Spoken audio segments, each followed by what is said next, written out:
आज हम लोग इस टाइप के क्वेश्चंस को पढ़ेंगे जब कोई एक पर्टिकुलर नंबर को हम लोग 2, 5, 4, 3 या किसी भी और दूसरे सक्सेसिव नंबर से अगर हम डिवाइड करते हैं तो रिमाइंडर्स जो मिलते हैं, जैसे एग्जांपल्स में इस क्वेश्चंस में दिया हुआ है कि 1, 1, 3, 1 रिमाइंडर यहाँ पे मिल रहा है। क्या क्वेश्चंस है? Find the least possible number. वो सबसे छोटा नंबर हमें प्राप्त करना है जब हम लोग सक्सेसिवली मतलब क्रमतः जब 2, 5, 4, 3 से भाग देते हैं तो 1, 1, 3, 1 हमारा रिमाइंडर आता है, तो वो सबसे छोटा नंबर कौन सा होगा? तो इस टाइप के क्वेश्चंस को सॉल्व करने के लिए सबसे बेस्ट मेथड जो है वो ये है, वो बेस्ट मेथड जो है वो ये है,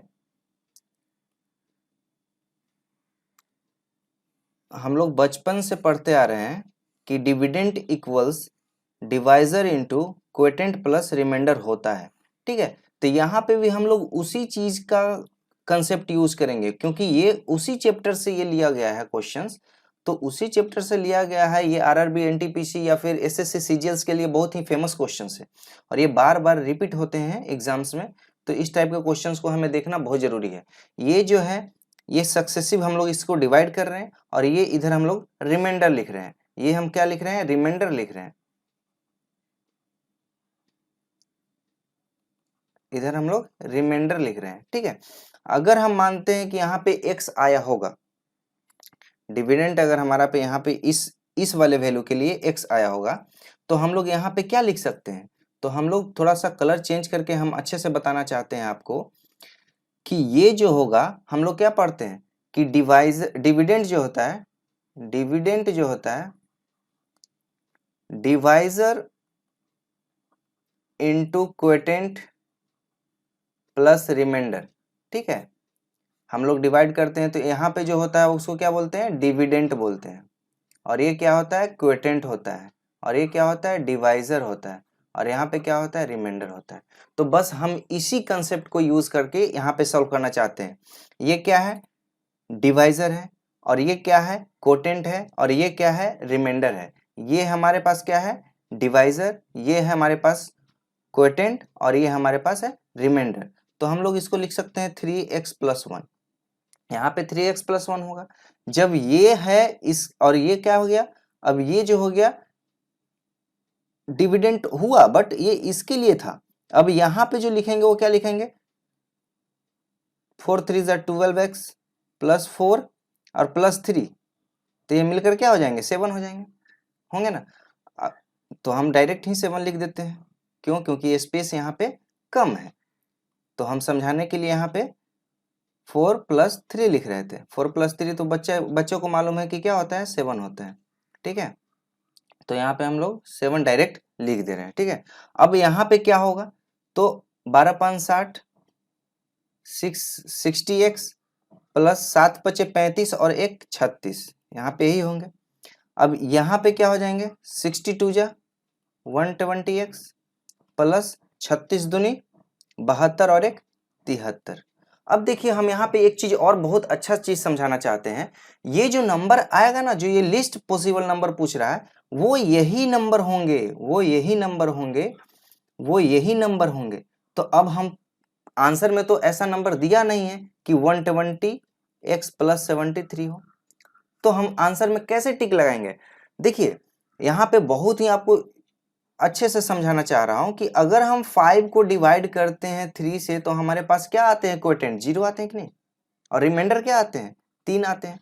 कहने का मतलब यहाँ पे जो x का वैल्यू है वो 0 हो सकता है, 1 हो सकता है, 2 हो सकता है, 3 हो सकता है, कुछ भी हो सकता है। मतलब ये x का वैल्यू क्या क्या हो सकता है? x का वैल्यू होल नंबर हो सकता है, होल नंबर हो सकता है। ठीक है, तो यहाँ पे क्या पूछ रहा है कि लिस्ट मतलब सबसे छोटा। तो सबसे छोटा कब ये वैल्यू होगा? जब x का वैल्यू 0 होगा। जब x का वैल्यू हम 0 रखेंगे तो ये पूरा टर्म हमारा क्या मिल के आएगा? 73 रिजल्ट देगा।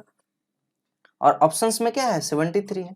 अगर ऑप्शंस में 73 ना दिया रहता तो हम दूसरा आंसर क्या लगा सकते थे? तो अब x का वैल्यू 1 रखते, तो x का वैल्यू 1 रखते तो 120 और प्लस 73 क्या होता? 193।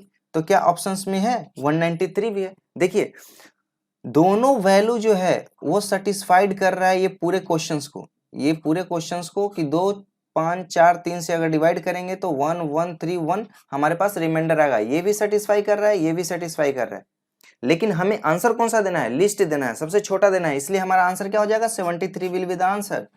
ठीक है, ये हम आंसर नहीं लगाएंगे। लेकिन अगर 73 ऑप्शंस में नहीं रहता और ये ऑप्शंस रहते और कुछ ऑप्शंस दिया रहता 389, तो हम कौन सा ऑप्शंस लगाते हैं? जो सबसे छोटा रहता है और जो फॉलो करता है। ठीक है, तो कभी भी इस टाइप के आंसर्स को आप याद नहीं करेंगे। अगर हम दूसरे क्वेश्चंस की बात करते हैं तो मूव करते हैं नेक्स्ट क्वेश्चंस की तरफ। ठीक है, एक संख्या when a number is divided by 11 9 8 consecutively, ठीक है, तो वो रिमाइंडर देता है 7 3 2। तो यहाँ पे क्या नंबर होंगे वो? तो सेम क्वेश्चन है, सेम क्वेश्चन है, हम लोग क्या करेंगे उसी तरह से फॉलो करेंगे। क्या क्या है? 11 से डिवाइड कर रहा है, दूसरा है 9 से डिवाइड कर रहा है और फिर तीसरा है 8 से डिवाइड कर रहा है। ठीक है, और रिमाइंडर क्या क्या आ रहे थे? तो रिमाइंडर आ रहे थे 7 3 और 2। हम यहाँ पे मान लेते हैं कि ये x है, x है। ठीक है, हम हमेशा x ही मानकर बनाएंगे ताकि आपको एक भी क्वेश्चंस इससे छूटेगा नहीं और एकदम इजी तरीके से आपको आ जाएंगे। ठीक है, अब यहाँ पे क्या हो जाएंगे? 8x + 2 होंगे। अब यहाँ पे 9 8 72 x + 18 और 3 21 होंगे, होंगे ना? 9 दूनी 18, 18 और 3 21 होंगे। अब हम 11 से मल्टीप्लाई कर देंगे, तो 72 को अगर हम 11 से मल्टीप्लाई करते हैं तो कितना आता है? 792 आता है, 792x आएंगे। और ये 21 को मल्टीप्लाई करेंगे तो क्या होंगे? 231 और +7, तो 231 और +7 क्या हो जाएंगे? 238 आएंगे। ठीक है, 238 आएंगे। अब ये जो हम कहना चाह रहे थे कि जो हमारा जो आंसर होगा वो इन्हीं में से होगा, मतलब क्या है? 792x + 238। ठीक है, यही आंसर होगा। अब हम पहले चेक करेंगे क्या कि ये 238 ऑप्शंस में है, तो ऑप्शंस में 238 नहीं है। तब हम क्या करेंगे? x का वैल्यू क्या रखेंगे? 1 रखेंगे। जब x का वैल्यू 1 रखेंगे तो 792 + 238। अब हम जोड़ के देखते हैं, 9 3 12 की 2 हाथ में रहा 1, 1020 1020 क्या आंसर में है? सॉरी 1030 ऐड करेंगे तो क्या होगा? 1030 और 1030 आंसर्स में है, तो इसका आंसर क्या हो जाएगा? Option C. तो इस तरह के क्वेश्चंस को हम लोग ऐसे ही सॉल्व करेंगे और ये सबसे बेस्ट मेथड है। सो thank you for watching my videos. अगर आपको ये चैनल अच्छा लग रहा है तो मेरे चैनल को लाइक करें, सब्सक्राइब करें और अपने दोस्तों में शेयर करें, ताकि मुझे मोटिवेशंस मिलेंगी और मैं और भी अच्छे अच्छे वीडियोस क्वेश्चंस आपके लिए लेकर आऊंगा। So thank you for watching my videos. So bye bye, take care, love you all.